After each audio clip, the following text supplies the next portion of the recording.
Hey, welcome to World Entertainment, and hot on the heels of the stories we've done of Star Trek now being a priority under the new Skydance merger, that Ninja Turtles The Last Ronin, the R-rated live-action movie, seems to actually be moving forward, that Top Gun 3 is a priority as well, if you didn't know that.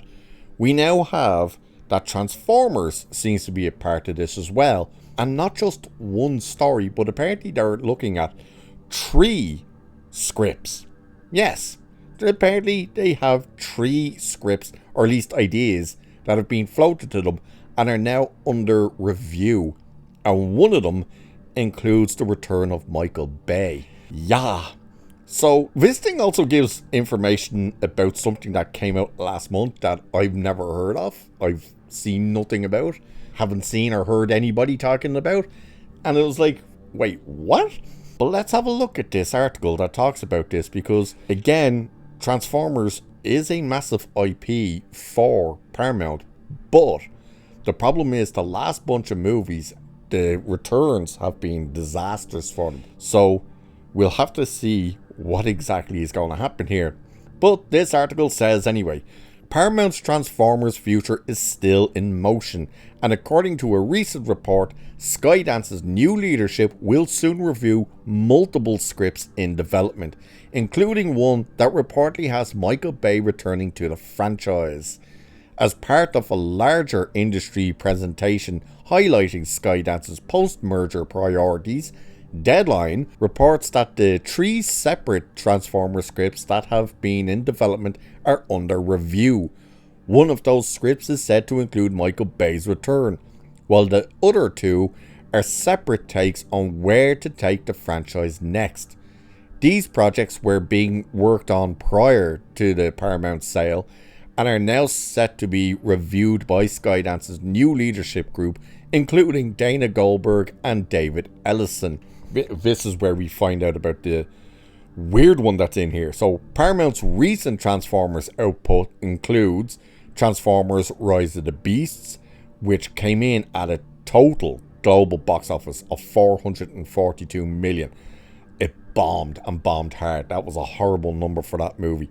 Transformers 1, animated prequel, considered a misfire, aka it also bombed and lost money. I know people were trying to report that it didn't. It did. It lost quite a bit of money as well. And then this thing, Cyberworld, a new YouTube animated series and toy line that launched in July. Any of you guys ever hear of Cyberworld? Ever see it on YouTube and know what the toy line is? Because that's the first time I've ever heard of this. So if you've heard of it, if you've seen it, you've seen the toys of it, let us know. Be interesting to find out, but I've never heard of that one anyway. So Bay directed the first 5 Transformer movies, which generated billions globally, while The Last Knight ended his run in 2017. His potential return would mark a notable reboot for the franchise, which I don't understand how, but okay. This news follows Skydance's public remarks that Star Trek is a priority moving forward and the focus is on its big IPs. While no official announcements were made about Transformers yet, the fact that Bay's version is being considered again signals a potential shift toward high-concept blockbusters with proven names attached. So that is one of them things of, is that a good idea? You know, oh, it's a big IP, it's a big name, and everybody's comfortable with them. The problem you have with that is Michael Bay's final 3 movies, the first 2 of those 3 made over $1 billion, which was like, whoa, how did they do that? But then his last one, which was, what did it say in this? The Last Night or something, wasn't it? Yeah, pretty much bombed. And that was the end for quite a while. That's when they decided, let's do the prequel with Bumblebee. And of course, that's one of the other problems. Bumblebee was great, especially the opening 15 minutes. But the overall movie, I really enjoyed Bumblebee. The issue you had was Rise of the Beasts was actually the sequel to Bumblebee. And you would have never have known that. I didn't even know that until they start saying, oh yeah, by the way, this is actually the Bumblebee sequel. It was like, what? How did you go from Bumblebee to this? And Bumblebee's barely in it. In fact, spoiler if you haven't seen it, they kill him and then bring him back at the end. It's like, oh, so he's in it for like 3 minutes near the start. They kill him and then bring him back for the final 5 minutes. It's like, Jesus, this is stupid. But Transformers 1, yeah, everything I've heard has not been good about that movie. I still haven't watched it. I really don't want to watch it, to be honest with you. I hate the look of it. Like, that style for Optimus and Megatron stuff. It's like, and then the humor, I hated the trailers, but yeah. And again, this Cyberworld I've never heard of, no idea what it is. It's obvious that Transformers would be a big IP for Paramount. Like, it has, as it even says in this article, made billions for them.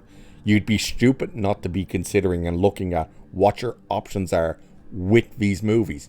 The problem you have then is, well, what way do you go with it? Because if you go the Michael Bay route, you're probably going to have to spend so much money because he loves these gigantic, bombastic, in-your-face, loud, obnoxious action pieces. And that will run the budget up something terrible. Whereas something like Bumblebee managed to get that budget down because it wasn't filled with all of that.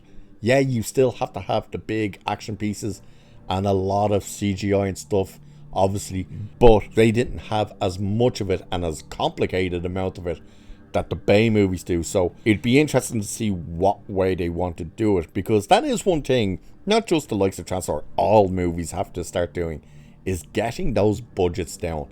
You know, it's ridiculous when you're watching something, like even something like The Acolyte, a TV show on a streaming service that was, what, 8 episodes? And you're sitting there and they tell you, by the way, this thing cost $230 million. And you're like, how? How did this cost $230 million? Like, there's nothing in this to what would have said it cost $100 million. It's ridiculous the amount of money they're pumping into crap. And it's all failing. So you really do have to look at, okay, we want to move forward with these IPs, but how the hell do we get the budgets down on these things so we can actually sustainably make them and make profit off of them? Because they're not making these things to break even. They are making these things to earn and earn big. But the fact that there's 3 scripts in development, one with Michael Bay and then 2 others that are something to take it in a different direction, we've no idea what those are. Maybe one of them could be the sequel to Rise of the Beast, because we know they were trying to do a sequel to that. Maybe one of them is Transformers 1 Part 2, which we all know they were trying to do. But again, why would you... There's no point reviewing them and greenlighting them when your first ones of those was failed. You're not going to get the sequel to succeed. So we'll have to wait and see. But they are moving forward with Transformers. It's just a case of which one are they going to go with. It'll be interesting to see. So with that, I shall leave it there for this one. Do like and share and subscribe and all that good stuff. Cheers, and I shall catch you in the next one.